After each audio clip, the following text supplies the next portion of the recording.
बुलेटिनच्या सुरुवातीला बातमी आहे नागपूरमधून पंतप्रधान मोदी नागपूरमधील विविध कार्यक्रमांमध्ये सहभागी होत आहेत, ज्यामध्ये अत्याधुनिक माधव नेत्रालयाचं भूमिपूजन केलं जाणार आहे आणि त्यासाठी पंतप्रधान मोदी इथं पोहोचल्याचं दिसतंय। त्याची ही एक्सक्लुसिव्ह दृश्य आपण बघतोय।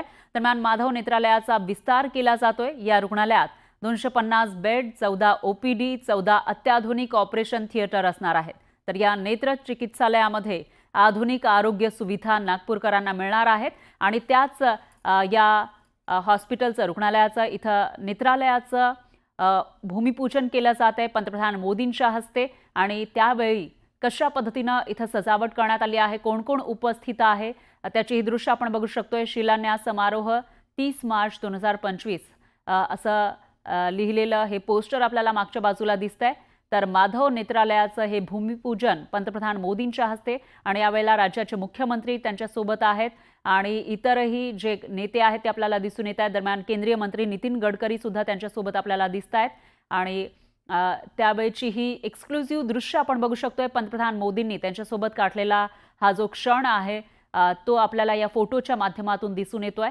ते स्वागत स्वीकारताना दिसत आहेत। पंतप्रधान मोदी देशाचे पंतप्रधान आहेत, तिसऱ्यांदा ते पंतप्रधान झालेले आहेत आणि गैर काँग्रेसी जे सरकार आलंय ते तिसऱ्यांदा सत्तेत आलेलं आहे। त्यामुळे यावेळची ही जी थर्ड टर्म आहे ती अतिशय महत्त्वाची आहे आणि अशातच या थर्ड टर्ममध्ये पंतप्रधान मोदी राज्याची उपराजधानी असलेल्या नागपूरमध्ये आलेले आहेत।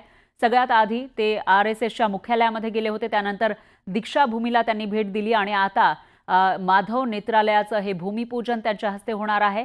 त्यावेळेला इथं उपस्थित असलेले जे नेते आहेत ते आपल्याला दिसून येत आहेत आणि त्या माधव नेत्रालयाचा भाग असलेले प्रमुख व्यक्ती सुद्धा आपल्याला या ठिकाणी दिसत आहेत आणि त्यांच्यासोबतचा हा फोटो आपण बघू शकतोय। या ठिकाणी राज्याचे मुख्यमंत्रीही आहेत, तर दुसरीकडे देशाचे केंद्रीय मंत्री नितीन गडकरी हे सुद्धा आपल्याला दिसून येत आहेत आणि ज्या वेळेला पंतप्रधान मोदींचं या ठिकाणी आगमन झालं त्यावेळेला त्यांचं स्वागत करण्यात आलं आणि हे स्वागत स्वीकारताना ते दिसून आलेले आहेत। तेव्हाचे हे क्षणचित्र आपण न्यूज 18 लोकमतच्या माध्यमातून बघू शकतोय। एक्सक्लुसिव्ह अशी ही दृश्य आहेत। तर पंतप्रधान मोदींचा हा जो नागपूर दौरा आहे त्याचे प्रत्येक अपडेट आपण न्यूज 18 लोकमतच्या माध्यमातून घेत आहोत आणि यामध्येच आता माधव नेत्रालयाचं भूमिपूजन त्यांच्या हस्ते केलं जाणार आहे आणि याच ठिकाणावरून पंतप्रधान मोदी नागपूरवासियांना संबोधित सुद्धा करणार आहेत।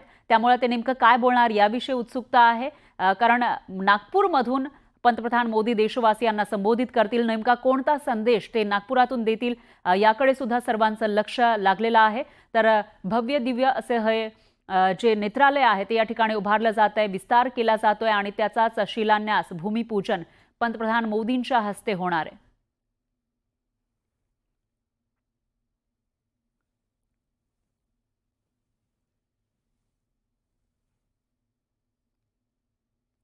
तर पंतप्रधान मोदी नागपुरात सकाळीच पोहोचले। यावेळी पंतप्रधान मोदींचं विमानतळावर मुख्यमंत्री फडणवीस, केंद्रीय मंत्री नितीन गडकरी आणि भाजप प्रदेशाध्यक्ष चंद्रशेखर बावनकुळे यांनी स्वागत केलं। यानंतर मोदींनी RSSच्या मुख्यालयाला भेट दिली। संघभूमी अशी ओळख असलेल्या रेशीम बागेतील हेडगेवार स्मृती मंदिराला त्यांनी भेट दिली। त्या ठिकाणी हेडगेवारांच्या समाधीचं दर्शन घेतलं। रेशीम बागेत डॉक्टर हेडगेवार स्मारक समितीचे अध्यक्ष भैयाजी जोशी यांनी पंतप्रधानांचं स्वागत केलं। यावेळी सरसंघचालक मोहन भागवत सुद्धा उपस्थित होते। यानंतर मोदींनी दीक्षाभूमीवर जाऊन डॉक्टर बाबासाहेब आंबेडकर, त्याचबरोबर तिथं असलेले गौतम बुद्धांची जी मूर्ती आहे भव्य दिव्य त्यांचंही दर्शन घेतलं, अभिवादन केलं।